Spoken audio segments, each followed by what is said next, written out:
என்னுடைய கதையை உங்களுக்கு சொல்கிறேன்.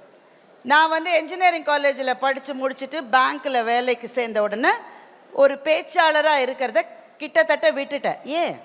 டைம் இல்லை எதுக்குமே. பேங்க் வேலையே நேரத்தில் சாப்பிட்டுட்டு இருக்கு.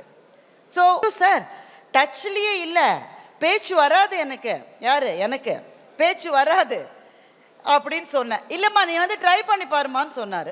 நல்ல வேலையாக அது உங்களமா ஆடியன்ஸ் எல்லாம் கிடையாது. உங்களமா ஆடியன்ஸ் இருந்தாலும் ரொம்ப கைதட்ட மாட்டீங்க, பரவாயில்ல, இட்ஸ் ஓகே. அந்த பேச முடியல சார், சாரி சார், கண்ணில் தண்ணி வருது, அவங்க எதிரில் அழக்கூடாது அப்படின்னு கண்ட்ரோல் பண்ணிக்கிட்டு அந்த மைக்கை கீழே வச்சுட்டு அந்த ரூமை விட்டு வெளியில் வரத்துக்கு மனசுக்குள்ள கிட்டத்தட்ட ஒரு 25-30 வருஷத்துக்கு முன்னாடியான